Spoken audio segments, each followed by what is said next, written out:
E aí, tá tudo bem com você? Bom dia, tudo bem mesmo? Eu sou o Wellington Calazans, este é o programa Expresso da Manhã, que começa a partir de agora. Hoje o penúltimo programa do ano, mas é sempre um prazer enorme estar aqui na sua companhia. Daqui a pouquinho o Rômulus vai chegar e a gente vai conversar. Eu já tenho um bom dia para Ana Luquezzi, que chegou. Eu tenho também para Edmilson Guermakoski, deve ser assim que pronuncia. Neck Perger também chegou. Ana Luquezzi, que chegou. Eu tenho, quem mais? A Ana Tomazini, que faz parte aqui da equipe do programa. Bom dia, Ana, que está na Irlanda. Miriam Bentos, bom dia. Gilberto Rufino também. Márcia Gonçalves, bom dia. Ana Cristina Oliveira também já está assistindo. Olha, bom dia mesmo, um ótimo dia para você. O blog O Cafezinho, que transmite Adonise Meirelles, chegou. Eliane Paulino, que está na Alemanha, bom dia. O blog Cafezinho, ontem o Miguel do Rosário publicou um post. Bom dia, Camila Govedice, a nossa produtora. A Cicleide Cassiano também chegou. Miguel publicou ontem, o Rômulo chegou. Eu quero sentar aqui já o Rômulo.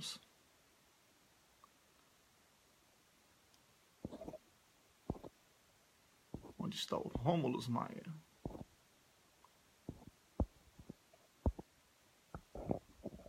Procurando o Rômulo aqui para poder... Ah, entendi agora qual é o problema. Muita gente. Agora sim, o Rômulo vai chegar aqui para mim.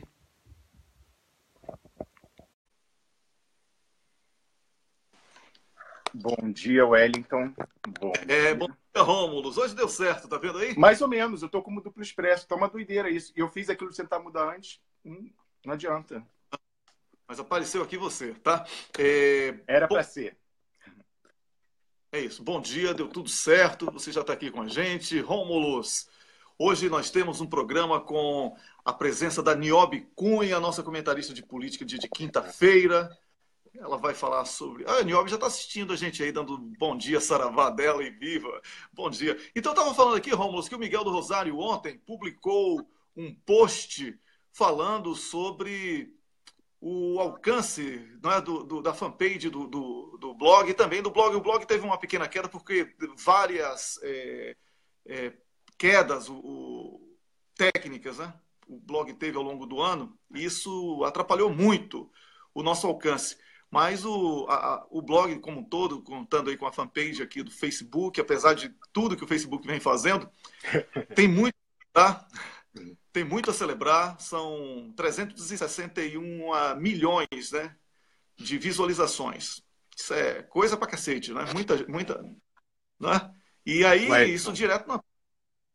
Só falar direto na página, falar se vídeos foram compartilhados no WhatsApp, que não conta, e em outros blogs, e em outras páginas que baixam o vídeo ao invés de compartilhar. Ou seja, foram milhões e milhões e milhões. Isso é muito bom, isso significa que o nosso trabalho está sendo acreditado e, por isso, nós estamos trabalhando com muito empenho para trazer aqui o melhor produto, que é a informação, com provas. É porque a gente condena aqui no Cafezinho, desde o começo, essa coisa, a figura do delator. Porque delator é o antigo boca a boca. Essa coisa, fulano me disse que Beltrano fez isso. Isso não é jornalismo. Jornalismo é prova. Então a gente vai apresentar provas hoje e o Rômulo já vai antecipar. E Rômulo, também quem tem Rubens Rodrigues Francisco na equipe de comentaristas não precisa dormir preocupado com nada, né? Rapaz, você sabe, Wellington, o Rubens é muito gentil, né? sempre prestativo. Ele escreveu um relatório muito sintético, curto. Eu vou até, Wellington, te pedir para no final do programa a gente ler, porque eu acho que lendo eu leio ele 1 minuto e meio. Que assim, encerra a questão de polêmica com relação à situação do Eduardo Cunha, mas encerra a polêmica deixando a dúvida. Onde está Eduardo Cunha? A gente vai mencionar, como você disse, peças processuais, fatos, datas, comprovando o que a gente disse ontem aqui, o que a gente vem dizendo. Então, evidentemente, para falar isso, a gente já vinha conversando com pessoas que já tinham passado para a gente essas informações. A gente pediu ontem ao Rubens que reunisse os elementos que tinham sido, né, esses elementos e colocasse um embasamento documental. E hoje a gente vai passar aqui para vocês porque, né, surgiu, para que não reste nenhuma dúvida sobre a dúvida de onde estaria Eduardo Cunha. Pois é, essa coisa, o bom aqui do blog é que um blog feito não apenas por mim, pelo Rômulus, pelo Miguel do Rosário, é um blog feito com você que está assistindo a gente.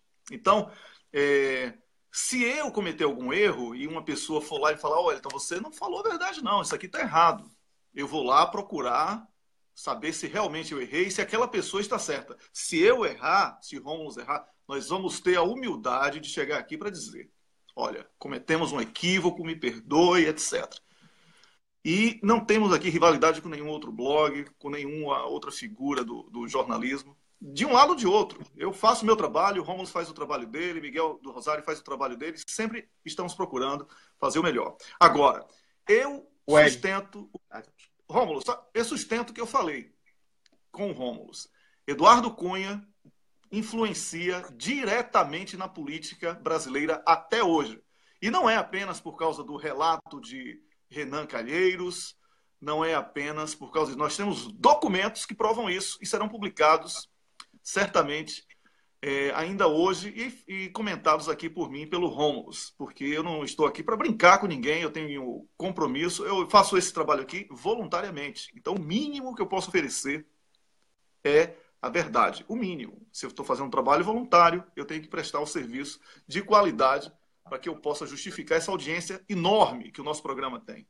Agora, o problema é que o crescimento natural de quem fala a verdade incomoda algumas pessoas. Aí ficam falando bobagem sobre mim, bobagem sobre Rômulus, tentando diminuir a nossa dedicação. Então, eu peço a cada um que cumpra o seu papel, buscando provas para aquilo que fala, não cometendo o mesmo equívoco da imprensa que nós condenamos, que é o PIG, Partido da Imprensa Golpista, do eu ouvi dizer, me disseram. Vamos trabalhar com provas, que como a gente faz aqui no cafezinho, a gente falou de Tacla Duran, mostrou prova, não é? Se a gente tivesse o alcance da Globo, esse assunto Tacla Duran seria o assunto do mundo, não só do Brasil, certo? Então, vamos ser mais humildes também, não é? Porque fama não tem nada, olha, ser famoso não é para o nosso espectro político. Nós não cultuamos ninguém. Nós não idolatramos ninguém. Nós respeitamos todos. Rômulus. Eu queria dizer, só reforçar o que você está falando, é que essa é justamente a graça, é a diferença para o que existe hoje com a comunicação na internet do que era a velha comunicação quando existiam os jornais impressos, né? Antes da web 2.0, da participação do público, era aquilo, a pessoa escrevia a coluna e aquilo restava, né, como o que norteava o debate. Não se via a reação e não havia a interação entre as pessoas que reagiam. Então, como você falou, aqui é um ponto... A gente já cresceu aqui nessa plataforma, né? A gente já cresceu com essa cultura de sermos tão somente os pontos nodais da confluência de todas essas contribuições coletivas. Então, realmente você falou, a gente não estimula de forma nenhuma personalismo e a gente agradece as contribuições de vocês, isso assim, com toda a sinceridade. E a propósito disso, Wellington, eu tenho que agradecer.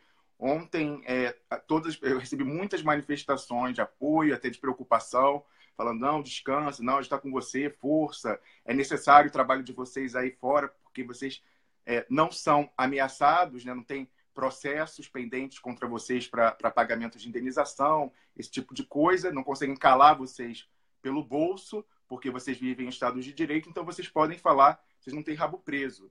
E, então, obrigado, eu agradeço o apoio, e realmente quero dizer que eu já comecei a seguir o conselho de vocês, essa noite já dormi mais um pouquinho. Hoje foram 5 horas, Wellington. É isso aí, pô. A gente ficou até 1h30 da madrugada, tá aqui, né? Tratando isso aí com o nosso colega Rubens, que colega de programa, né? Porque ele é colega de Rômulus, porque eles que são advogados aí. Eu tô fora desse time aí, mas admiro os dois com a mesma intensidade. Então, daqui a pouquinho o Rômulus vai publicar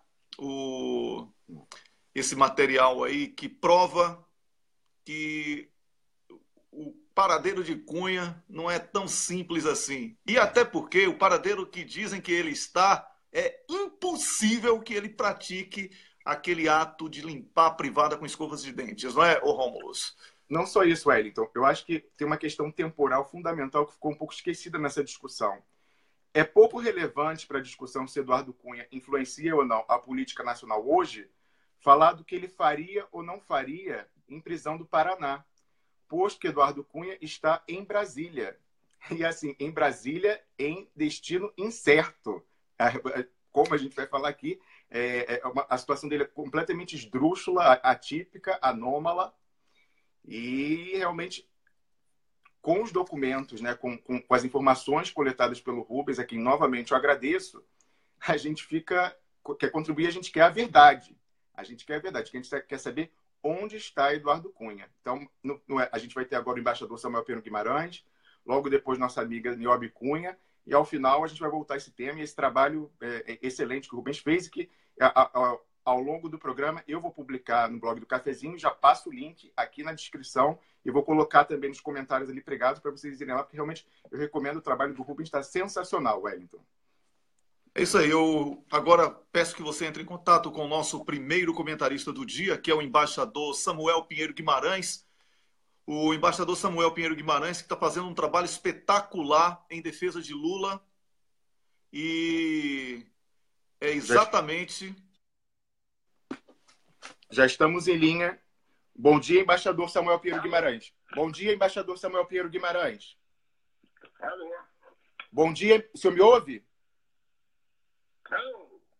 Embaixador, o senhor me ouve? Alô? Alô? O senhor me ouve, embaixador? Então, enquanto isso aí, Rômulus, enquanto isso, é isso. Enquanto o Rômulus tenta aí o contato com o embaixador Samuel Pinheiro, eu vou falando aqui para você que ele vai fazer aqui hoje no programa o lançamento. Olha só que privilégio, hein? Isso é privilégio para poucos. Ele vai fazer o lançamento da carta que será apresentada a ex-presidentes de diversos países. Certo? E esse é um privilégio, vai ser essa carta que vai ser em defesa de Lula. Bom dia, embaixador, o senhor me ouve? Alô, Vitor, você não ligou no telefone fixo? Ah, perdão, é porque na semana passada eu tinha ligado no celular e aí foi o número que ficou na memória, mas tudo bem. da próxima vez a gente fala no telefone fixo. Que é melhor. Pois não. Talvez seja melhor, você que sabe. Não, na próxima vez a gente faz Não, isso. muito bom. Sem problema. Tá certo. Embaixador, Tá bom, pra mim tanto faz. o Wellington dizia aqui, quando a gente chamava o senhor, que lembrava a importância da internacionalização da luta pela democracia no Brasil, que no presente se confunde com a luta pelo direito dos brasileiros de votarem, se assim quiserem, em Luiz Inácio Lula da Silva. O senhor mesmo aqui na semana passada anunciou que escreveria de próprio punho uma declaração simples em defesa dessas premissas para coletarmos assinaturas de personalidades, autoridades, né, homens de Estado, prêmios Nobel, pessoas, todo mundo que quer se engajar nessa luta. O senhor poderia reforçar essa questão, já que essa discussão está seguindo e as pessoas continuaram falando ao longo da semana dessa ideia, reverberando. O senador Roberto Requião fez uma defesa entusiástica dessa iniciativa, está correndo atrás disso, da viabilização, falando com seu amigo Bernie Sanders. O senhor poderia falar para a gente mais um pouco sobre isso? Isso é muito importante que o senador Requião tenha adotado essa posição devido ao papel de liderança que ele tem assumido em apoio à candidatura do presidente Lula e na sua luta contra o atual programa econômico deste governo. Então é muito importante que personalidades internacionais se manifestem sobre o que está acontecendo nos Estados Unidos. Naturalmente, eu redigi um pequeno texto que veio uma pequena contribuição ao senador Requião e que eu espero que ele possa, em conjunto com outras pessoas, contactar personalidades internacionais, ex-presidentes na América do Sul, na América Latina, atuais presidentes, como o presidente Evo Morales, ex-presidentes como o presidente Lugo, do Paraguai, também vítima de um golpe, né? O ex-presidente Rafael Correia e outros, né? Que se disponham a assinar esse manifesto curto, sucinto, muito objetivo, sobre a defesa da democracia no Brasil. Essa defesa da democracia no Brasil significa a realização de eleições para presidente da República e para o Congresso Nacional, né? E significa também a possibilidade dos brasileiros possam se candidatar, que os líderes brasileiros possam se candidatar, né? Que é, no caso, a candidatura do presidente Lula, que está ameaçada. As outras candidaturas não estão ameaçadas, né? De modo que isso é muito importante e eu espero que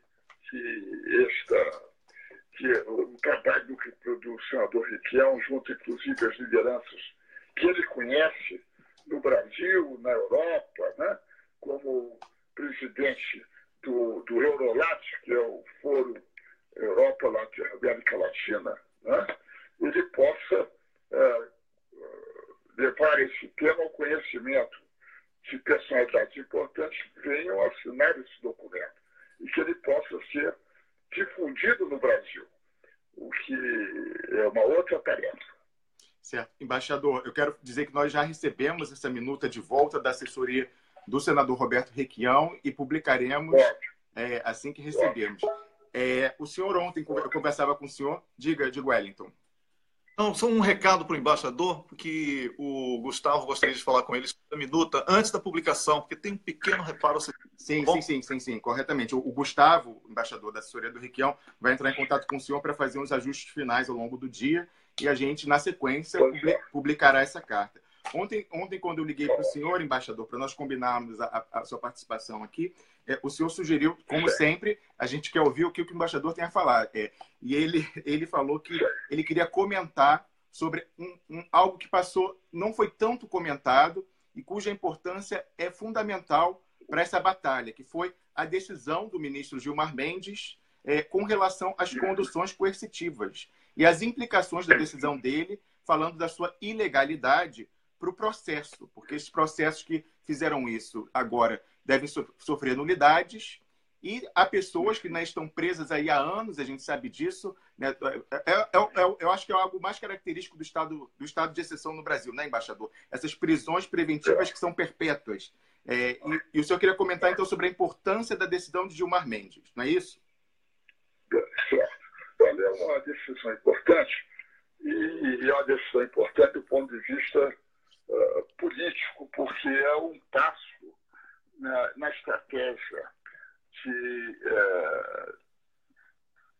iniciar o processo de desmoralização da Lava Jato, que é em si mesmo um processo ilegal, né? Mas que teve todo o apoio da imprensa e que teve todo o apoio do chamado mercado. Aqui no Brasil temos algo interessante, que é o mercado, como se o mercado fosse o Brasil todo. Uma palavra parece indicar, né, o mercado, que são todas as pessoas, quando na realidade o mercado são aquelas pessoas extremamente poderosas, extremamente ricas, né? Então, por outro lado, a Operação Lava Jato, que ela é uma operação destinada a desmoralizar os trabalhadores, o Partido dos Trabalhadores, o seu líder, mas subitamente ela tomou um outro rumo, né? E ela passou a indicar pessoas que representam esses indivíduos muito ricos no sistema político. Então, é preciso, do ponto de vista dos muito ricos, digamos, invalidar todos esses processos, cujo objetivo não era a luta contra a corrupção. O objetivo era um objetivo político, de luta contra o presidente Lula, contra as lideranças dos partidos dos trabalhadores, e que praticamente nada foi apurado, né? O que foi apurado foi justamente relações entre políticos, principalmente dos partidos mais conservadores, né? E os muito ricos no Brasil, né? Então, essa atitude do ministro Gilmar Mendes, que é um representante muito importante dos setores mais conservadores, e que, segundo as mídias sociais, essa semana, 2 dias atrás, apresentou um projeto de emenda constitucional para implantar o parlamentarismo no Brasil. Né? Ele apresentou ao Congresso Nacional. Ele precisa do apoio de 27 senadores para fazer tramitar essa proposta de emenda constitucional. Isso significa, em resumo, se o presidente Lula for eleito, e se for aprovada essa emenda, ele não governará, porque ele terá suas atribuições, o presidente da República terá suas atribuições reduzidas à política exterior e à política de defesa. Né? Isto é, toda a administração, todo esse programa econômico que está em curso, continuaria a ser levado por um eventual primeiro-ministro, que seria indicado, em princípio, pelo Congresso, segundo o texto da emenda, que ainda não vi oficialmente em lugar nenhum. Né? Mas é uma notícia que circulou nos meios sociais ontem. De modo que é importante isso, porque também afeta positivamente todos e quaisquer indivíduos que tenham sido conduzidos de forma coercitiva, né? Que é altamente ilegal. Isso é um dos aspectos apenas das ilegalidades cometidas por um juiz de primeira instância, um juiz jovem de primeira instância e procuradores fanatizados. Né? Correto, embaixador. Realmente essa decisão foi importante, lembrando que nós estamos, né, na contagem regressiva para o embate de Porto Alegre, onde o povo vai mostrar de que lado ele está nessa luta pela democracia no Brasil. Embaixador... Eu estarei lá em Porto Alegre, dia 24. Nós gostaríamos muito de estar, né, Wellington, mas nós não sabemos se por circunstâncias também concedentes ao estado de exceção do Brasil e a liberdade que a gente exerce aqui de informar se seria conveniente ou não nós estarmos em território brasileiro. Não, muito importante esse trabalho que está sendo feito por vocês. Muito obrigado, embaixador. É importante. Embaixador, e o senhor tem algo que eu vou passar a palavra para você, Wellington, aqui só um ponto a mais que o embaixador queria destacar, porque ele mesmo tem a mesma pegada aqui que a gente tem no programa, Wellington. Ele gosta também de animar as tropas. E ele queria falar algo também que não foi muito comemorado, ele acha que deve ser mais lembrado, a vitória, né, embaixador, na resistência contra a reforma da Previdência. Não é isso, embaixador? Pois é, não, foi extremamente importante a resistência dentro do Congresso Nacional, na Câmara dos Deputados, no Senado, e a resistência dos movimentos sociais e dos sindicatos contra a reforma da Previdência. Quer dizer, o governo não foi capaz de, apesar de todo o seu esforço de compra de votos de parlamentares, não foi capaz de colocar a reforma da Previdência para ser votada. E ficou para o ano que vem, para fevereiro, o início desse processo. O que, na realidade, significa que dificilmente essa reforma poderá ser aprovada, a não ser que com muitíssimas modificações que atenuem os seus aspectos mais negativos. Mas algo que eu queria mencionar, que é muito interessante, são os resultados das pesquisas do IBGE, que têm sido publicados, não em todos os jornais, curiosamente, mas no jornal Valor Econômico, que é um jornal do empresariado. Né? É um jornal que é vinculado ao jornal Globo, né? Cujo proprietário é o Globo, e que, anteontem, creio, aliás, na edição de domingo, na primeira página, a manchete principal recessão jogou 5 milhões na pobreza extrema. Né? Que estão dizendo, na prática, que a política econômica do governo jogou na pobreza extrema 5 milhões de pessoas, que agora temos ao todo 52 milhões de brasileiros, 25% da população, né, na situação de pobreza extrema. Que, para quem não conhece os detalhes, significa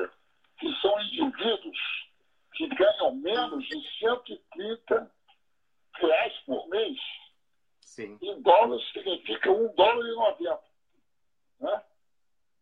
Olha, isso é pobreza extrema. Em pobreza, aqueles que ganham R$ 5 por dia ou R$ 360 por mês. Né? Perdão, são $5 por dia, são R$ 360 por mês. É que diz a manchete na página interna. Biênio de recessão levou 9 milhões à pobreza. Né? Sim. Então, isso é uma coisa extraordinária. E ontem, na televisão, mostra que 75% da população das grandes cidades brasileiras está numa situação de extrema gravidade em termos de renda, de habitação e assim por diante. E, ao mesmo tempo, acham que essas reformas estão tendo um enorme sucesso. Né? É algo extraordinário. Né? Porque, na realidade, as pessoas, segundo essa própria matéria, diz que no período até 2014, 2004 a 2014, 40 milhões foram retirados, passaram da linha de pobreza, que é algo extraordinário, que é muito pouco, né? Sim. São R$ 300 por mês. Por mês. Né? São R$ 10 por dia. Né? E essas pessoas todas são as pessoas que se lembram que no período do presidente Lula tiveram a melhoria extraordinária de suas condições de vida. Né? E que são aqueles que hoje apoiam o presidente Lula e que darão a vitória ao presidente Lula em outubro do ano que vem. Eu tenho certeza absoluta disso. Correto. Embaixador, o senhor lembrou a importância da vitória que a gente teve na reforma da Previdência, mas é importante lembrar também que isso foi uma vitória de movimentos organizados. E essas pessoas a que você refere, né, o que vivem em situação precária, são aqueles que não são organizados, normalmente não conseguem se fazer ouvir politicamente, a não ser nas eleições. Então, é em nome dessas pessoas que os movimentos sociais organizados estão na luta para que nós retomemos para um projeto popular, um projeto nacionalista, o Estado brasileiro no ano que vem, com a eleição de Luiz Inácio Lula da Silva. Embaixador, eu agradeço mais uma vez a sua participação em nome do Wellington Calazans. E agora você tinha me dito que vamos entrar em recesso até quando? Sim, até a segunda semana de janeiro. Tá bom, então você me telefonará antes. Certamente, né? certamente. Eu desejo, como eu acho que não vamos mais nos falar, nem com você, com o Rômulo, com o Wellington e com os ouvintes, né? Eu desejo a todos um bom Natal e um voto feliz em 2018. Para todo o Brasil. E é exatamente o que eu ia dizer, embaixador. Em nome do Wellington Calazans, aqui meu parceiro, em nome do Cafezinho, em nome de todos os blogs e páginas que compartilham o Expresso da Manhã, a gente quer desejar boas festas para o senhor e para sua família e um 2018 de realizações, não só em nível pessoal, mas em nível político da cidadania brasileira. Sem dúvida. Tá bom. Muito obrigado. Obrigado ao senhor e bom dia. Um ótimo 2018. Obrigado. Bom dia. Tchau. Pois é, acabamos de ouvir as sábias palavras do embaixador Samuel Pinheiro Guimarães, que é o nosso comentarista de assuntos da atualidade política nacional e internacional, com essa grande notícia, uma comunicação direta com ex-presidentes de diferentes países e outras autoridades de diferentes países em defesa da democracia no Brasil, em defesa do brasileiro ter o direito de escolher o seu candidato, inclusive Lula.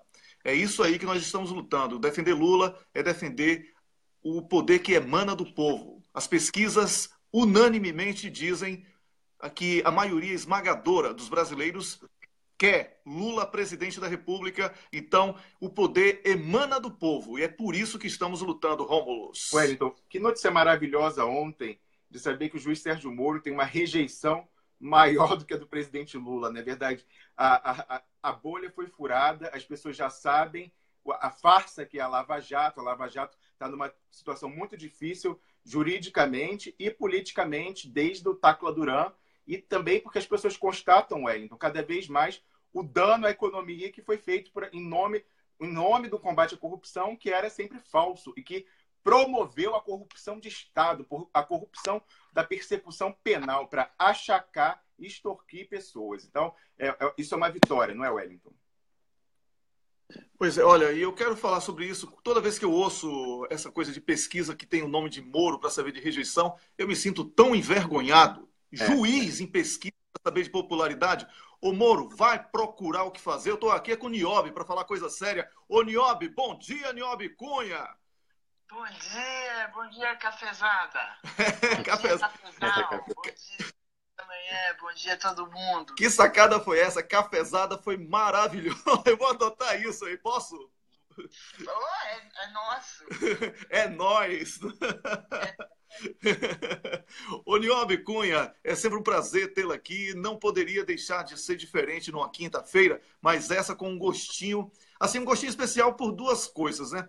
Estamos aí chegando bem pertinho já das festas de fim de ano e o programa vai dar uma pausa de férias. Então eu quero, ao mesmo tempo que esse clima de festa, apesar de não termos hoje no Brasil aí muitas coisas para celebrar, né? Eu queria dizer que é uma festa para mim, para Rômulo e para o público tê-la aqui no nosso time. Essa é a primeira coisa. Ah, que queridos. Agora, a tristeza é saber que a gente vai ficar sem você aí esses dias aí. Eu vou ficar... Nada, a gente está junto. Agora já está amarrado. É isso aí. Ô Niobe, você sabe que nós pedimos aí para que você elegesse qual o principal tema da política de 2017. E é por isso que eu quero começar assim, já na lata. Niobe, diga aí, eu sei que foram muitos acontecimentos da política em 2017, mas para você, qual o acontecimento de 2017 na política? Wellington, foi quando você me propôs isso, quando você me falou isso a respeito da pauta, você já me falou isso na minha participação de quinta-feira passada, eu pensei um pouco engraçado, assim, no meio de tanta coisa grave acontecendo e tão quente, né, no calor dos acontecimentos, me veio imediatamente uma sensação remota que eu tive,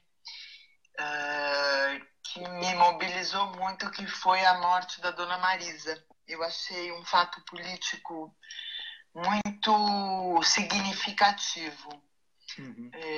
A morte da Dona Marisa envolveu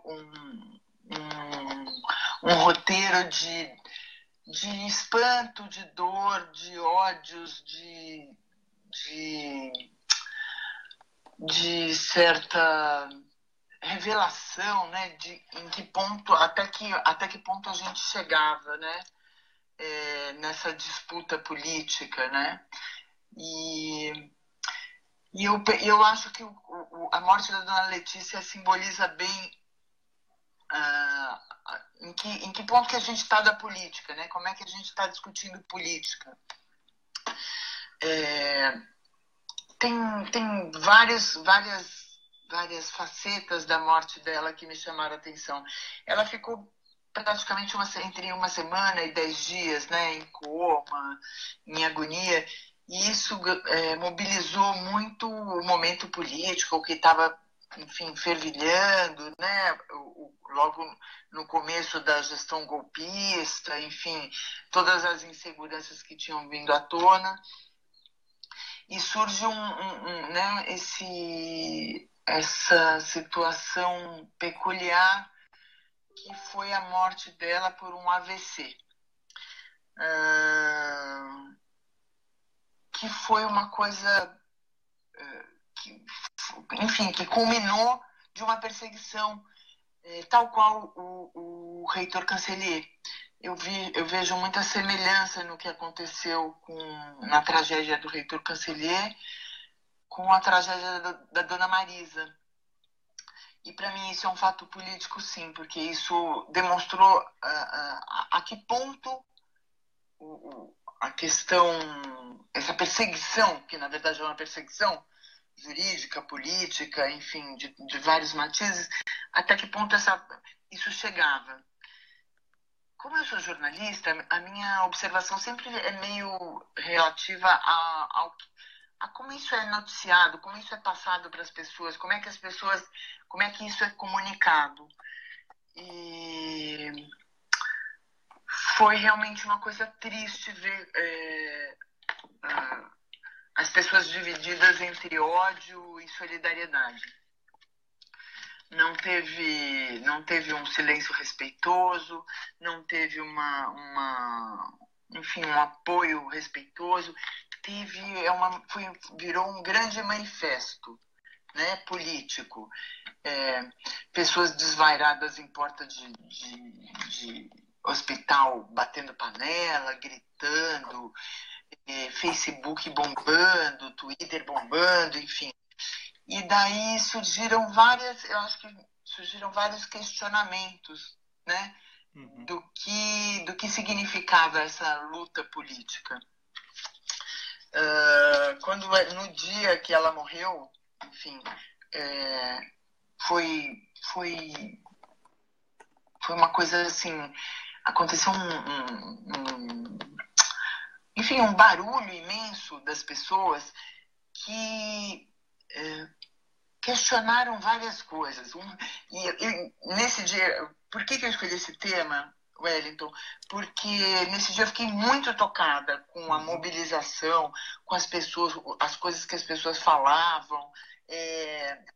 E aí eu escrevi um texto, mas muito rapidinho. Publiquei o texto e saí. Eu tinha coisas a fazer, eu saí assim, mas eu estava meio atordoada. No meio do caminho eu recebo um telefonema de uma pessoa chamada Wellington Calazans, que eu postei esse texto no Facebook, e essa pessoa que eu seguia, enfim, que eu assistia no cafezinho pelo Facebook, me ligou, eu estava no carro, e falando que tinha lido o texto, que tinha se sensibilizado com o texto, me pedindo autorização para publicar no blog. Eu achei aquilo tão distante da minha realidade. Falei, nossa senhora, eu coloco os meus textos e crio ali uns debates no Facebook, enfim, entre amigos de amigos. Achei aquilo o máximo. Falei, não, claro, pode postar, enfim. Não, o Wellington eu vou colocar seu nome. Achei aquilo super importante e fiquei muito orgulhosa daquilo. É um texto muito simples que ele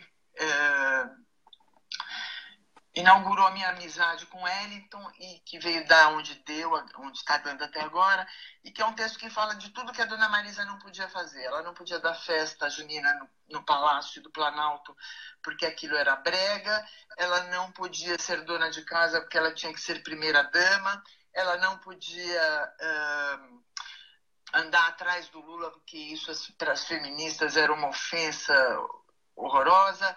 Ela não podia falar com o filho dela no telefone porque ela estava sendo grampeada. Ela não podia comprar, o marido não podia dar barco de lata para ela porque ela não tinha esse direito. Enfim, foi um monte de não podia. O texto era tudo que ela não podia e que termina, assim, eu faço uma lista dos não podia e que termina mandando todo mundo que enfiasse as panelas nos 3 pontinhos. E esse era o epitáfio dela, né? Enfim, as panelas, né? E, enfim, ela descansou. Bom lembrar que tudo isso aconteceu e, assim, não há o que prove, mas é óbvio que foi uma perseguição política. Ela sofria de pressão alta. Lula dizia que ela andava muito triste, ela andava recolhida, ela estava visivelmente alterada, a sua personalidade estava alterada. Ou seja, claro que ela tinha, inclusive, nos não podia, é que ela não se cuidou. As pessoas acusavam ela de que ela não tinha se cuidado, então por isso que ela morreu. Enfim, é uma série de perversidades que é o que tem feito, que tem sido a tônica da política. Perversidade, né? Perseguição com perversidade. O discurso do Lula no velório dela é a coisa mais linda desse mundo, é a coisa mais querida desse mundo. Ele se emociona, né? Enfim, ele conta coisas engraçadas, que ele nunca estava lá quando nasciam os filhos, e que, enfim, ele tem o jeitão do Lula que é muito humano, né? Muito próximo da gente, né? Ele fala muito próximo. E nisso a imprensa pilhando. E aí entrou um debate, inclusive de amigos queridos meus, que são, enfim, que fazem oposição a mim, que questionaram o discurso político lindo, maravilhoso, emocionante, eu tenho guardado até hoje, que ele fez durante o velório dela. Falando até em confidências, o jeito do Lula, é o nosso Lula falando. Pois é, Nióbio, desculpa interromper você com essa exposição, não, diga. Esse resgate maravilhoso aí desse momento que você elegeu, mas eu quero falar que a hipocrisia da imprensa reacionária no Brasil é tão grande que tentaram até dizer que Lula estava fazendo uso político do sofrimento dele e da família para sensibilizar as pessoas. Aquilo foi de uma canalice tão grande que eu quero saber onde é que, até hoje, eu pergunto, onde é que a política não está presente. Inclusive, nessa crítica a Lula, aí a gente vê a verdadeira política, a política canalha que hoje está em vigor no Brasil. Porque quando alguém condena um desabafo, uma homenagem, a última homenagem de uma pessoa que foi notadamente assassinada em consequência de uma perseguição covarde da meganhagem no Brasil, então essa imprensa ela é venosa, assim, não há outra palavra. Rômulo, você quer falar rapidinho também? Pode falar aí, Rômulo. Comentar, lembrar algo lamentável, aquela Luana Piovani, aquela desaplaudida, falou, agora o Lula quer fazer draminha com a morte da dona Ana Marisa. O Lula quis fazer draminha. Você vê o nível, Wellington. Eu nem comento essas coisas, essas celebridade de 15 segundos, não dá nem vontade de comentar. Nióbio, para a gente encerrar aqui a conversa, porque o Dr. Rubens está todo nervoso já, querendo falar com a gente, tá bom? Sim. Oba! Então, eu queria que você... Abraço, Dr. Rubens! É isso aí, ele daqui a pouquinho está chegando aí. Eu queria saber de você, qual a mensagem que você dá para o nosso público nesse ano que está chegando aí, porque é um ano decisivo para o Brasil e para o brasileiro. 2018 é o fio que separa o futuro e o passado, definitivamente. Nós vamos saber se o Brasil vai mergulhar no passado ou se o Brasil vai finalmente dar um passo rumo ao futuro, e um futuro quando eu falo de futuro e passado, vocês sabem que eu falo sobre prosperidade e pobreza. Então, o Brasil vai decidir sobre pobreza e sobre prosperidade no próximo ano. Nióbio, qual a sua palavra para a gente concluir? Eu acho que o medo forja canalhas. Então, assim, a gente não pode ter medo. O momento é delicado, o momento é pesado, o momento é... também de muita luz, né? A gente está essas pesquisas recentes que deram que o Lula só cresce, que a sua rejeição diminui. Ontem o Estadão admitiu pela pesquisa Ipsos que a rejeição do Lula é cada vez menor e a sua aceitação cada vez maior. Então, assim, a gente não pode ter medo. A gente tem que ter, sim, cuidado, a gente tem que ter, sim, atenção, mas que a gente seja valente. O presente que eu desejo para todo mundo é valentia, gente. Muito boa mensagem, Nióbio. Valentia. Vamos vestir nossa roupa de gente valente e vamos à luta. É isso aí. Obrigado, Nióbio. Eu desejo você, em nome do Rômulus, em nome da Camila, que é a chefe aqui da produção do programa, da equipe toda. Chefe que eu falo não é chefe, é chefe assim, é a que comanda a zorra toda, tá? É isso. Então, eu quero, em nome do programa e com certeza do blog, o Cafezinho e das páginas que compartilham, porque se compartilham, não é como o Brasil 247 falando verdades, Dilma Resistente, botando pilha, tanta página boa agora, multiplicando o nosso trabalho, a nossa voz. E todo mundo vai desejar aqui a você, com certeza, um Feliz Natal e um ano novo repleto de valentia e de todas as coisas boas que você merece, tá bom? Obrigada a vocês. Só quero encerrar com a frase do Sérgio Ricardo, que mais fortes são os poderes do povo, de Deus e o diabo na terra do sol, de Glauber Rocha. É isso aí. Beijo para todo mundo. Olha só, você resgatando Glauber Rocha, muito, muito obrigado por isso. E eu que sou baiano, você nem imagina, quando falam em Glauber Rocha, Raul Seixas, você fala em umas figuras aí, Gregório de Matos, eu fico bastante... Marighella, eu fico bastante emocionado. Um grande abraço, Niobe. Tudo de bom para você. Tchau, tchau. Isso, tchau. Tchau. Eu conversei aqui com Niobe Cunha, que é a nossa comentarista de política. Foi a última participação dela este ano, até porque o programa termina amanhã, né? Dá uma pausa para as férias de fim de ano.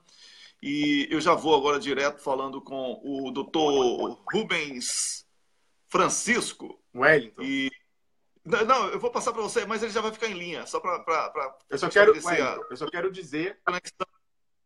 quero dizer que o artigo o relatório do Dr. Rubens já está publicado na página do Cafezinho, na fanpage, e eu coloquei na descrição do programa e está como pregado no topo dos comentários aí, quem quiser ver, o pessoal já está curtindo, já está compartilhando.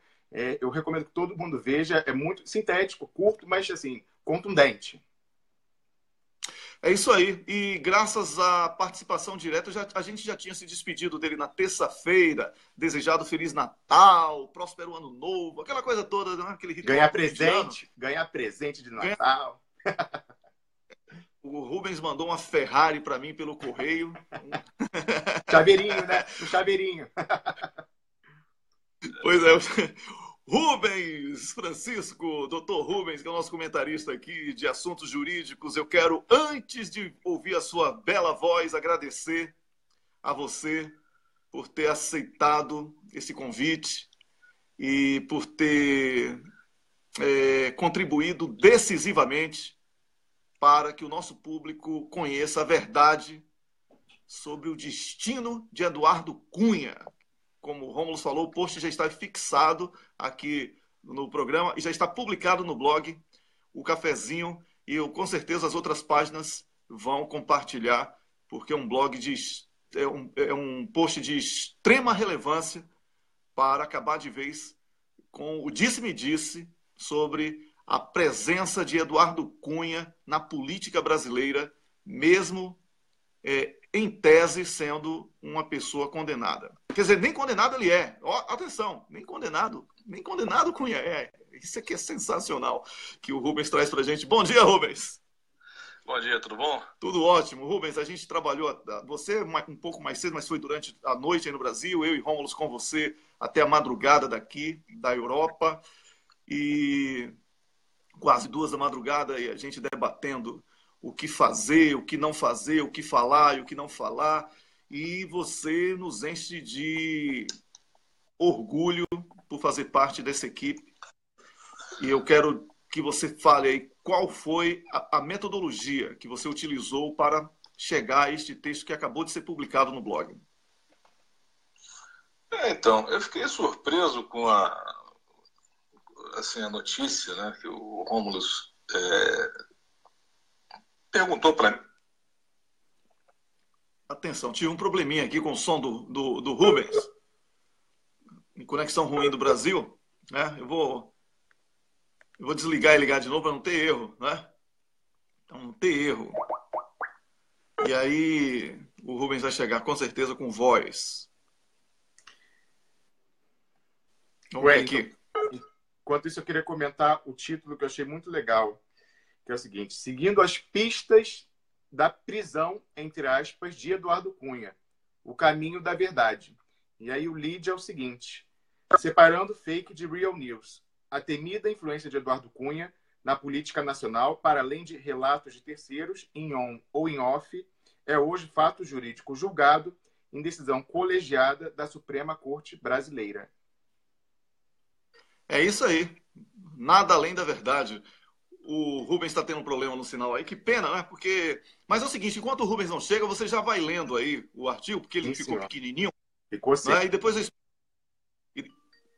eu leio Agora sim, não, o Rubens já voltou. Rubens já voltou. Então vamos seguir com o Rubens e depois a gente comenta a lenha do artigo, tá bom? Rubens, foi que houve com sua internet? Não pagou a conta, não, Rubens? Alô, Rubens? Liga pro número, Wellington. Eu vou tentar aí mesmo. Então Rômulo, vá tentando aí. Pois vá não. Tentando.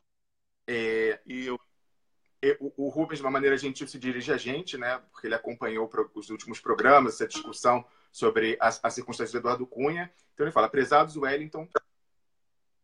Agora estou te ouvindo. Agora está ouvindo. Rubens, já ia promover aqui uma vaquinha para a gente pagar sua conta aí de internet e tal.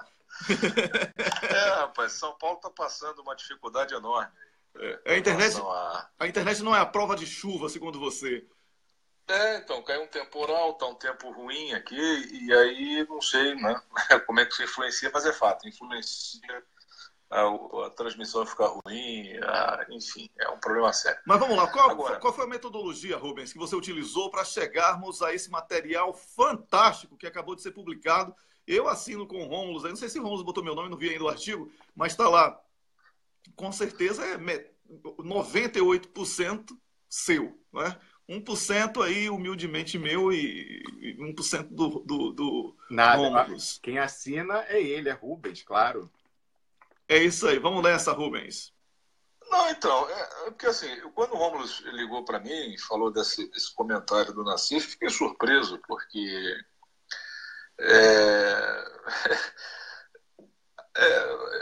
eu acho, né? Eu conversei com o Nassif 2 vezes. Eu até mandei uma mensagem para ele ontem, em razão desses acontecimentos, além de ter mandado o relatório para você, eu mandei uma mensagem para ele, um comentário para ele colocar no post, lá no blog. Aí tem a questão da moderação, ele vai ter que aprovar, ele vai ler e tal, não sei se ele vai publicar. Mas eu até mandei uma cópia para vocês da mensagem para ele.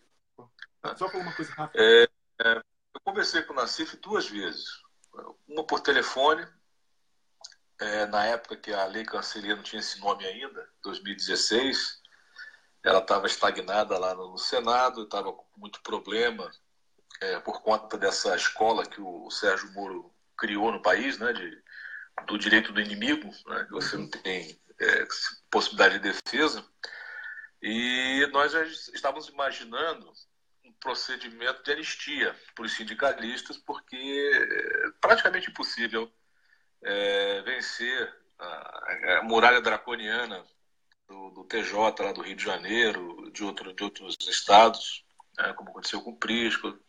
Enfim, vários sindicalistas ficaram presos sem base legal, mas por conta dessa teoria do inimigo aí, que o cara descrevia uma tese, né, plausível, em que o sujeito seria um perigo para a sociedade, e essa tese do Ministério Público, essa hipótese, essa ficção, servia de base para um decreto prisional. Né? Então, dentro dessa lógica, por exemplo, o negócio estava tão ruim em 2016 que se o Ministério Público apresentasse uma denúncia contra o Coelhinho da Páscoa, dizendo que ele ameaçou Papai Noel, o Coelhinho da Páscoa ia ser preso preventivamente, entendeu?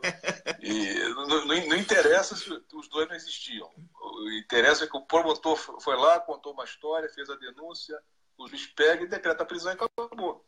E ninguém revoga. Né?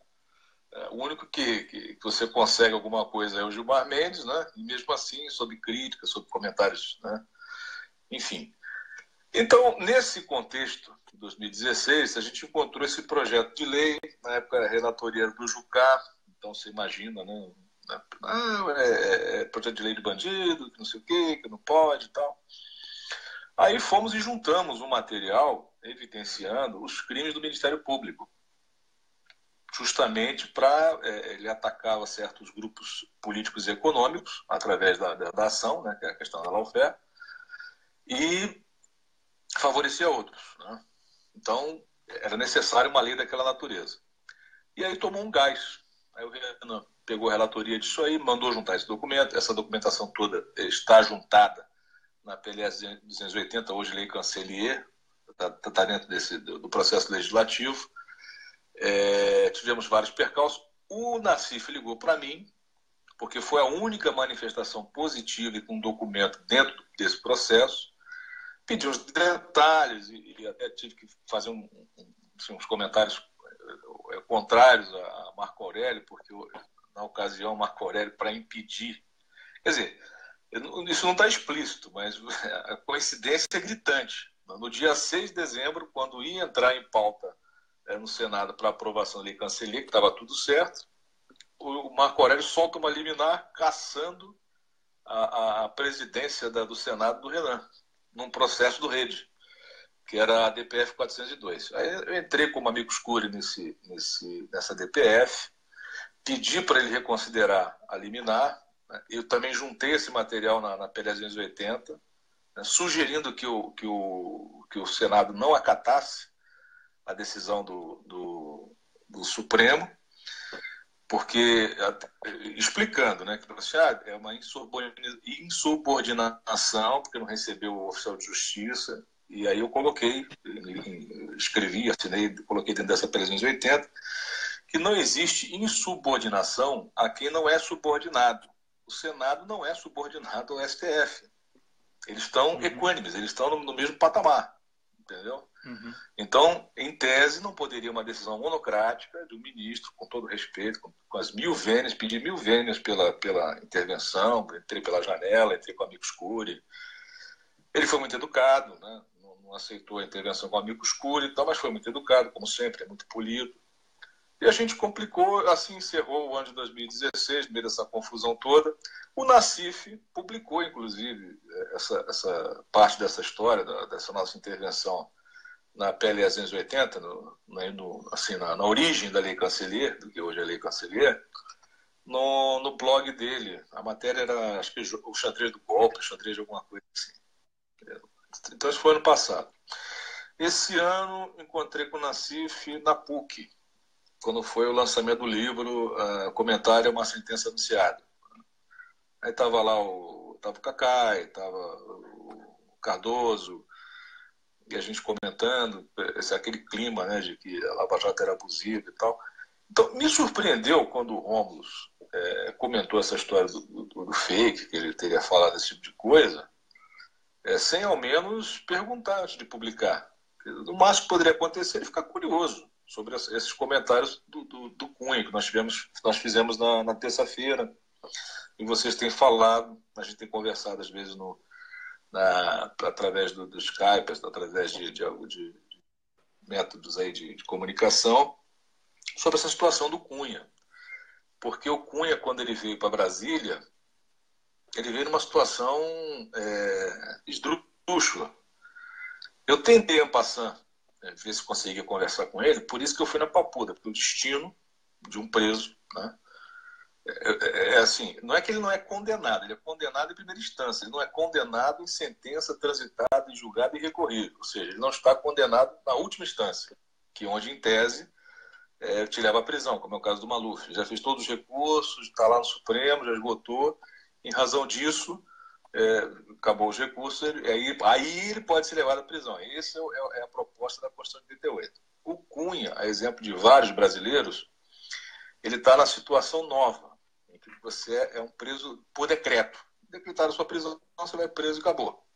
Então, o Moro decretou a prisão do Cunha, antes de ser condenado, ele ficou preso.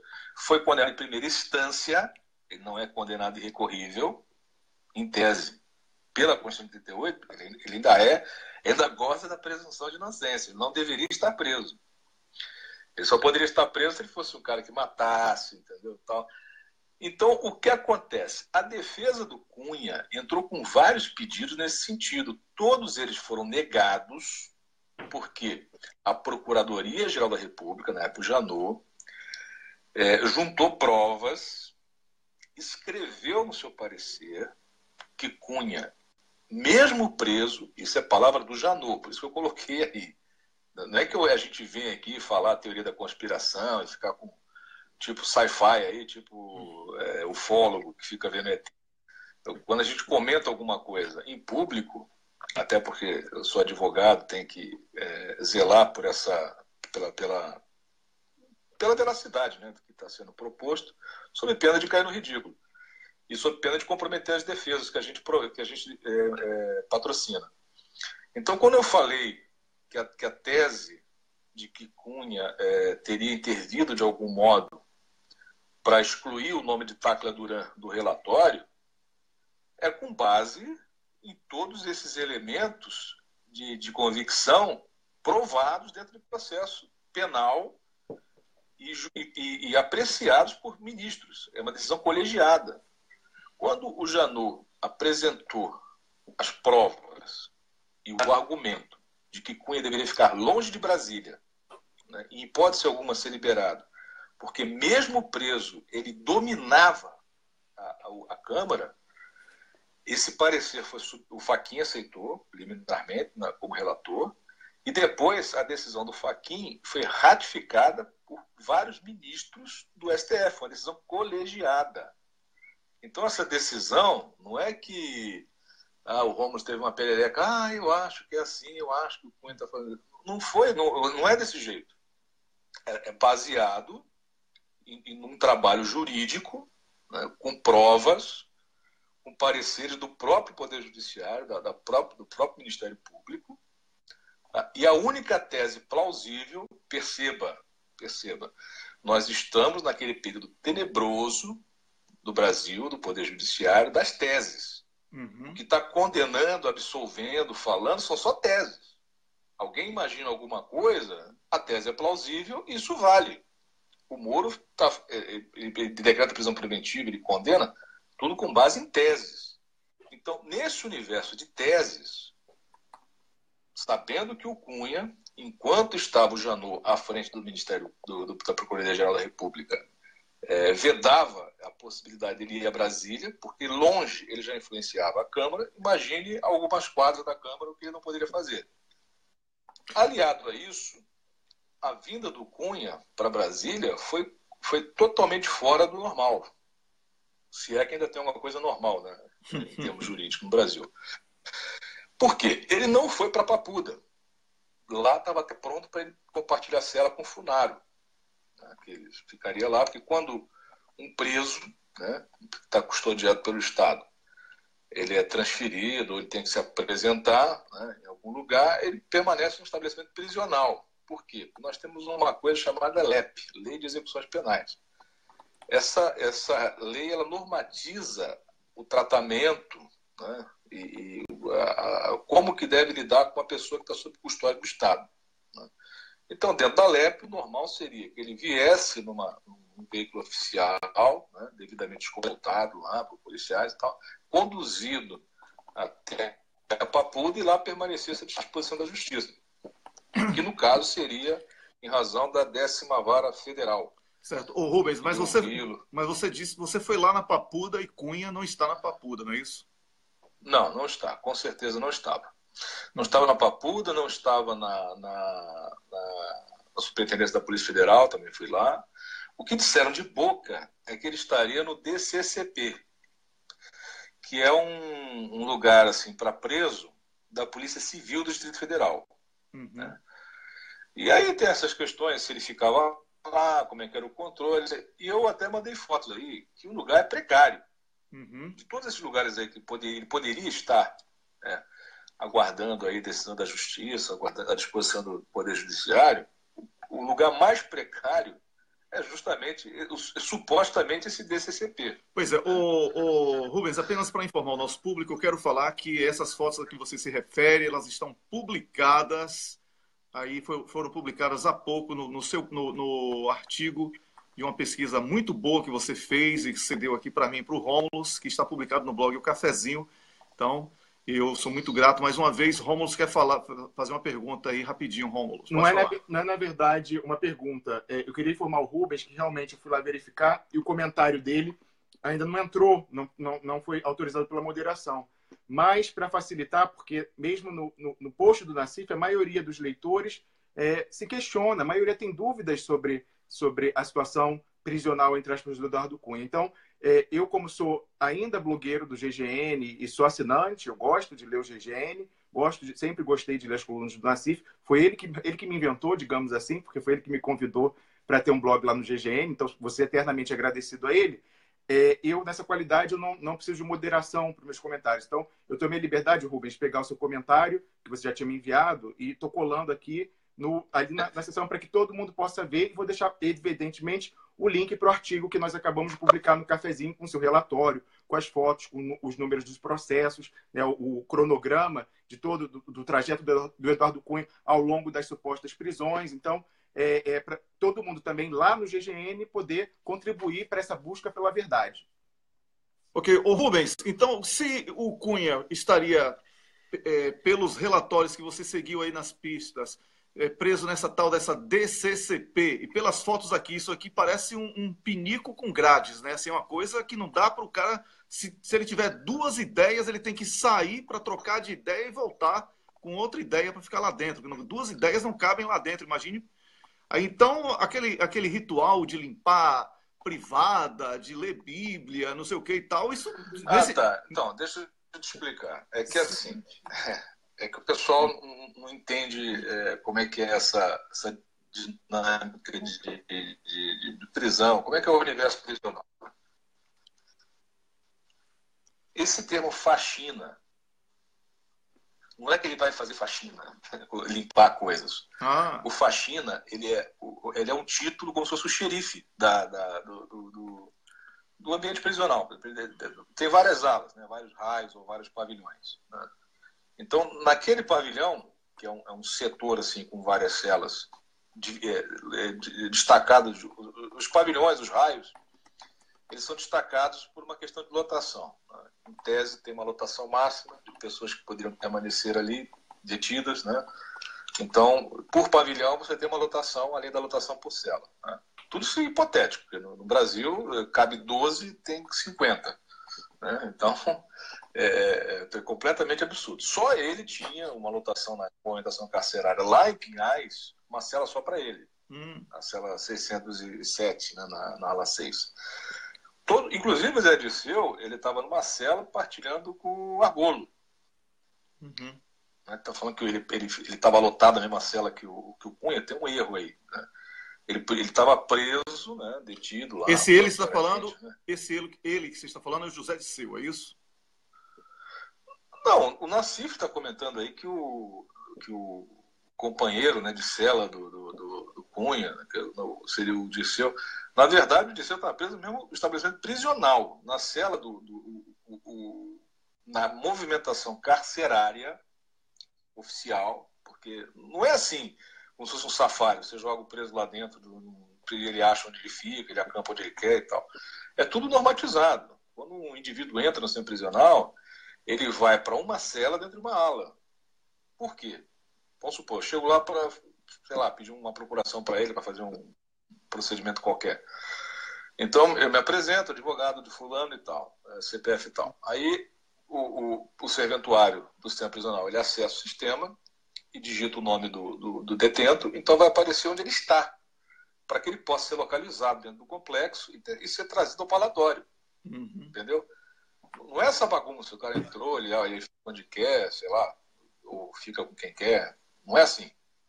Porque ele tem que, a rotina, né, o meandro prisional, ele tem uma série de peculiaridades. Então, para quem olha de fora, às vezes, por falta de informação, interpreta as palavras ao pé da letra e é levado a erro. Então, esse termo faxina, o faxina aqui, no caso, sei lá, do pavilhão 6, lá da ala 6, lá de Pinhais, significa que ele gozava do status de liderança dentro daquela ala, né? Então, por exemplo, a divisão da comida, da sobremesa, intermediar, por exemplo, a comunicação para o diretor, que é chamado PIPA, né? O preso está lá, cadeia vencida, ele quer ir para o dentista, alguma coisa assim, então ele manda uma carta para a administração do presídio, que fica destacado da carceragem, né? Onde fica permanece. Então, esses presos de maior destaque, né? Por exemplo, em Araraquara, né? Quem é que o faxina lá? É o Julinho Carambola. Não sei aonde. Não, é isso. É o faxina que está se referindo, é essa gíria. Não é o cara que faz a limpeza, na verdade, não. É o Camila Govedice lá do presídio, que manda na zorra toda, é isso?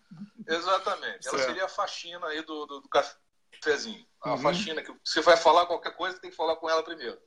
Vai sair qualquer coisa, tem que ser com ela primeiro. Pronto. Então, é isso aí, tá? Então, dentro desse contexto, os pedidos da defesa para que ele saísse do Paraná e viesse para Brasília eram sistematicamente negados através do parecer do Ministério Público, do Janot, sob o argumento e as provas por ele colacionadas no processo de que, mesmo preso no Paraná, ele influenciava no Congresso. Isso é palavra do Janot, para o Fachin.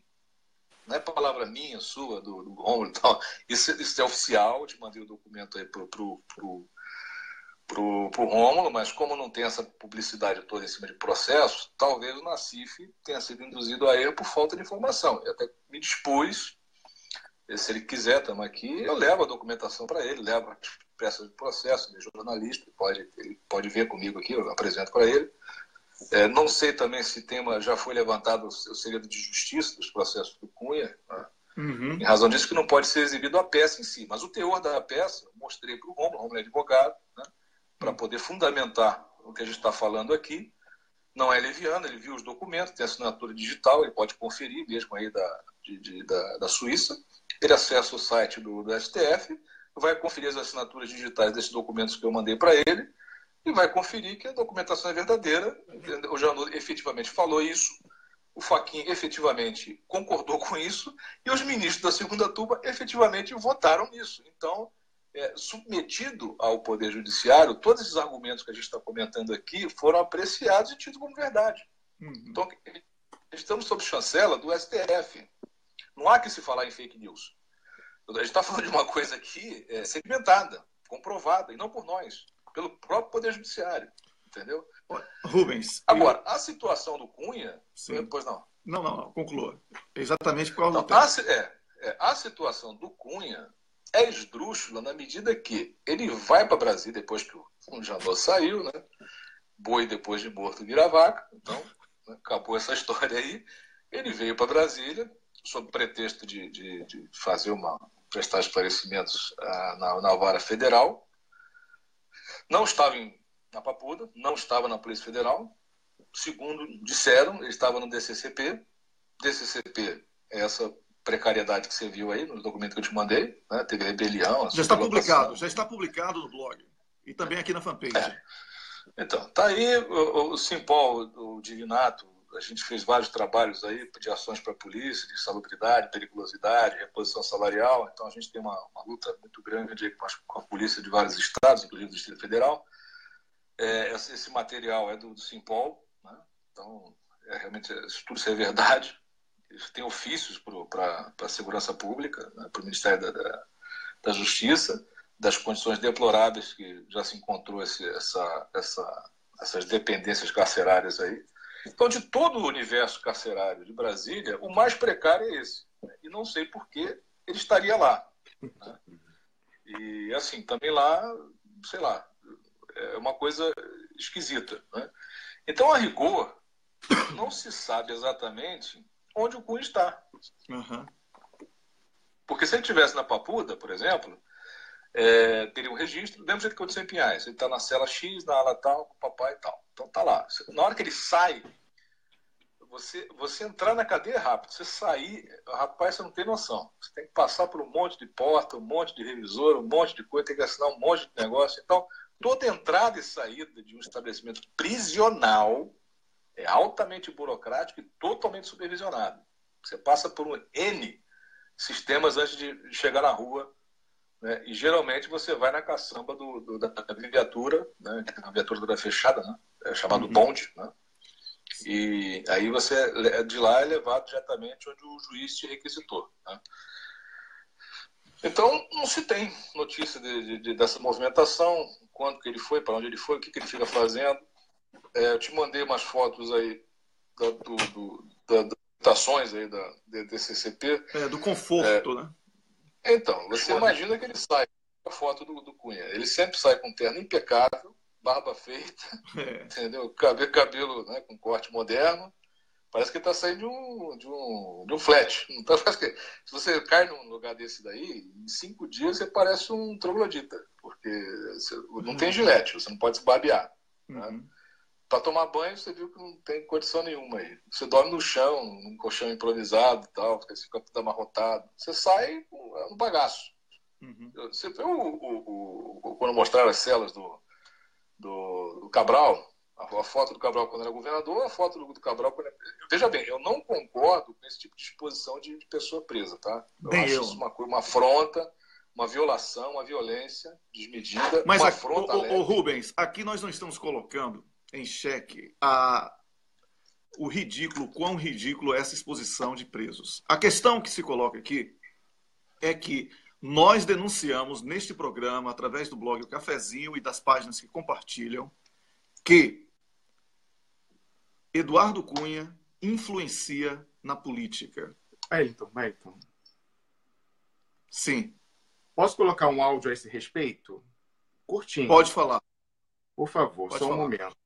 Deixa eu fechar aqui, porque eu estou com o retorno do Rubens. Agora eu já posso botar. Por exemplo, quando você nomeia alguém... Imagine se o Eduardo Cunha, que está, enfim, distante, né? Pode influenciar alguma coisa aqui. Não, influência nenhuma. Por exemplo, quando você nomeia alguém do PSDB, eu acho que o PSDB qualifica com a sua participação o governo do presidente Temer e ajuda, nesse momento dramático, a dar as melhores respostas.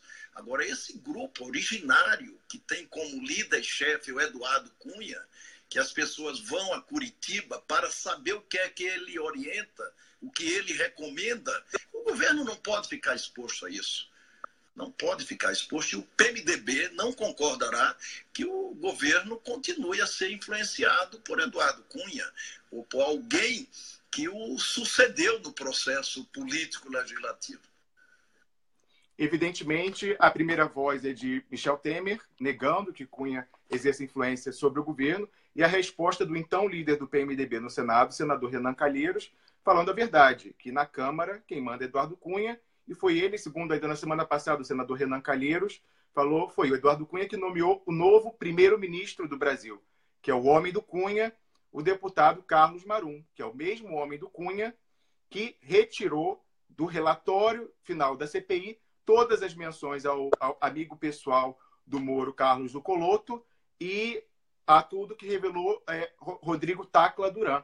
É importante lembrar isso, e como nós alegamos aqui e mantemos, Wellington, no sábado, no artigo de grande repercussão, esses entendimentos para essa retirada partiram de um entendimento que eu não tenho, assim como requisitou um parlamentar para mim, que eu tivesse documentos, eu não tenho realmente a ata lavrada em cartório da reunião entre o excelentíssimo juiz Sérgio Moro e o nobre ex-deputado Eduardo Cunha. Não tenho. Eu considero isso uma prova diabólica.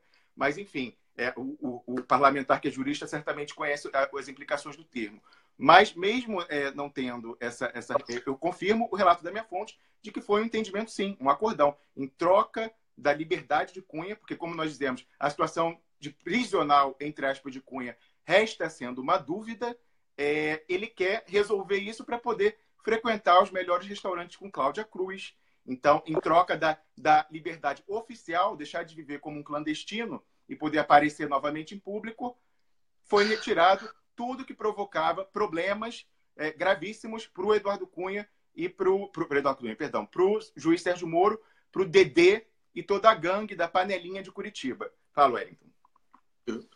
Ô Rubens, muito obrigado por esses esclarecimentos e por este relatório fantástico que atesta aqui. Eu vou ler aqui a conclusão apenas. Ante o exposto, o presente relatório confirma, em linhas gerais, o que ambos, Wellington e Rômulus, têm afirmado no programa Expresso da Manhã com relação à situação prisional de Eduardo Cunha. Faz prova irrefutável, aludindo aos documentos que dormitam no HC 144.295, oriundo do próprio Ministério Público, que conta com ratificação e chancela da colenda segunda turma do STF. Em síntese, não há que se falar em qualquer fake news no que se concerne questionamento sobre o paradeiro real de Eduardo Cunha, bem como a afirmação de que sim, esse mantém sua influência sobre a política nacional. Muito obrigado. Antes de despedir do Rubens, eu queria falar, na qualidade de assinante do GGN, eu já publiquei, está lá no post do Nassif, a mensagem do Rubens e o link para esse relatório, para que todo mundo tenha acesso a essa pesquisa muito boa que o Rubens, eu agradeço novamente, quero agradecer no ar publicamente, as horas que ele se dedicou para levantar todas essas informações ontem para a gente. Muito obrigado, Rubens. Muito obrigado. Feliz Natal para você, meu irmão. De novo, hein? Feliz Natal. Vamos ver se não tem mais surpresa, né? Não. Mas eu estou à disposição do Nassif. Se ele quiser, eu levo a documentação para ele ver, para ele se informar, porque eu acho que faltou informação para ele, né? Ele tirou uma conclusão, pegou esses termos aí, faxina e tal, e juntou na cabeça dele e entendeu errado. Para fechar... Mas a gente esclarece. Tá bom, então, Rubens. Grande abraço para você, Rubens. Mais alguma coisa para o Rubens? Não. Para fechar, eu queria lembrar que a gente não pode discutir a confusão entre eventual comportamento, né, relatado por terceiros do Eduardo Cunha no Paraná com a situação dele de clandestino em Brasília.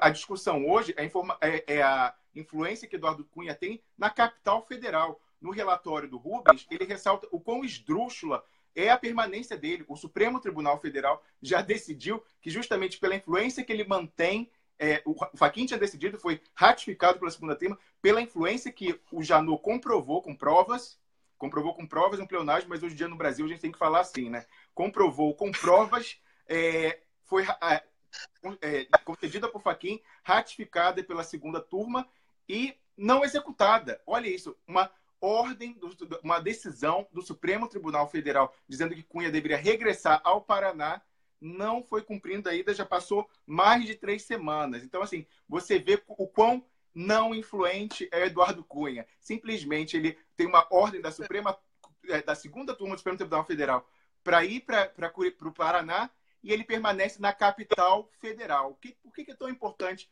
para o Eduardo Cunha ficar em Brasília? Foi para o Paraná, se ele foi para o Rio de Janeiro, por onde é que ele foi? Porque depois que ele saiu do Paraná, sumiu a notícia sobre ele. Uhum. Não se fala, não se sabe onde ele está. Não tem aquele negócio, Cunha saiu do presídio agora, saiu da DSPP, chegou no fórum tal para falar com o juiz tal, falar com... Ele chegou em Brasília e desapareceu da mídia e de tudo. Pois é. Ninguém sabe, ninguém mais ouviu falar. Não sabe se ele está, se ele foi, entendeu? Olha, Rubens... Eu até brinquei com o Rômulo aqui. Sim. Se o Nassif dissesse assim, olha, eu tenho prova que o Cunha está em Urso Branco, lá no Acre. Eu saio daqui agora, pego o avião e vou para lá, só para ter certeza. Olha, muito obrigado. Expõe isso. Muito obrigado. Não, esse é um serviço que você presta ao Brasil, viu, Rubens? E por isso a gente dá voz a você aqui. Muito obrigado. E eu desejo que o Provítimas, que é essa iniciativa da qual eu e Rômulo temos a felicidade de fazer parte, consolide muitas coisas boas também em 2018. Mais uma vez, Feliz Natal para você e um ano novo repleto de realizações. Tudo de bom e obrigado. Tá, João, então. Felicidades. Um abraço, tchau. Um grande abraço. Eu comecei aqui.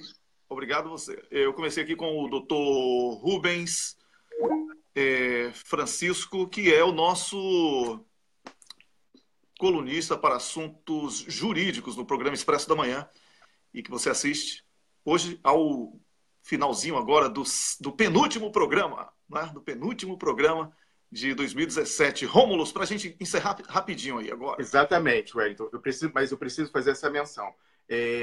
A gente foi surpreendido ontem com o Nassif declinando do direito ao sigilo da fonte e revelando que a informação do relato sobre o comportamento do Eduardo Cunha, não em Brasília, lá no Paraná, que já é uma coisa antiga, teria sido o ex-ministro, né, a liderança tão respeitada pela militância, José Dirceu, que se encontra num momento muito difícil. Nós sabemos que quando ele está sempre na iminência de ser usado como troféu pela meganhagem. Então, eu imediatamente tentei entrar em contato com o ex-ministro, uma pessoa com quem eu tenho algum contato, e ele estava em trânsito, né, em viagem, mas mesmo assim muito solícito, respondeu por meio do assessor que eu acompanhava, umas mensagens de texto e de voz. Então, eu vou ler um texto que eu combinei, mandei para aprovação deles e foi aprovado, e aqui eu vou ler uma manifestação concertada com o ex-ministro José Dirceu. Procurado ontem, José Dirceu estava em trânsito. A comunicação com a assessoria era intermitente, com quedas sucessivas de sinal. Portanto, ele sequer sabia do envolvimento do seu nome no noticiário. Na verdade, quem passou a citação em questão fui eu. Segundo a assessoria que eu acompanhava, Dirceu, mantendo a discrição habitual, preferiu não se pronunciar oficialmente. Defende que o momento é de união entre os canais de comunicação da resistência. O que foi relatado fora dessa diretriz, eu não repetirei sem autorização expressa. Eu respeito o sigilo de fonte. E entendo, evidentemente, as circunstâncias por que passa Dirceu diante do estado de exceção. Um alvo fácil a quem Dirceu é um troféu para a meganhagem. Um alvo fácil a quem podem recorrer quando em momentos de dificuldade perante a opinião pública, como é o caso agora. Disse tudo, Rômulus. Isso aí foi autorizado pelo José Dirceu, pela assessoria dele.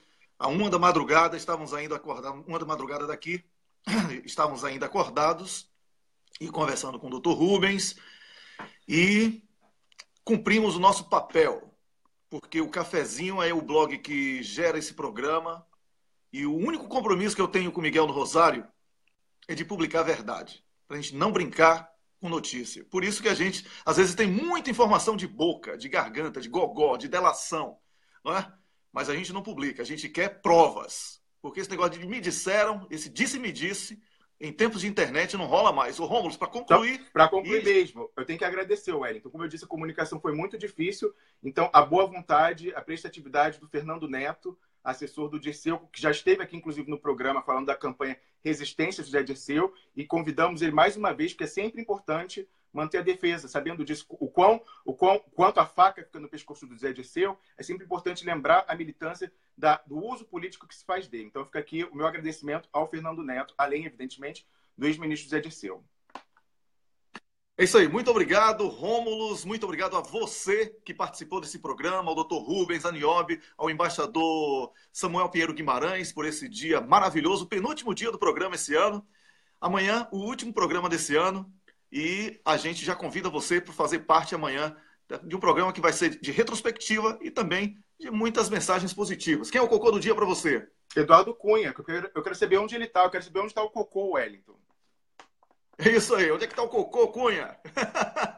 Então, Eduardo Cunha, você é o Eduardo Cunha, o cocô do dia e o cocô do ano passado e desse ano. Você é um cocôzão. Amanhã a gente vai escolher o cocô do ano, hein? Amanhã nós escolher o cocô do ano, com a sua ajuda aí, você que é internauta. Eu recomendo que você vá agora para o Brasil 247, porque o Leonardo Atushi vai começar o programa dele e ele merece a sua audiência. Chegue lá dizendo que estava com a gente aqui no Expresso da Manhã do Cafezinho, tá bom? Um grande abraço. Pessoal do Botando Pilha, falando verdade, de uma resistente para o pessoal do Brasil 247. Todo mundo compartilhou, você que curtiu, continue curtindo. E atenção, eu sou muito grato a você que está fazendo doações na página do Expresso da Manhã. Sou muito grato mesmo pelo apoio. Muito obrigado e até amanhã, às 6 da manhã. Tchau, tchau.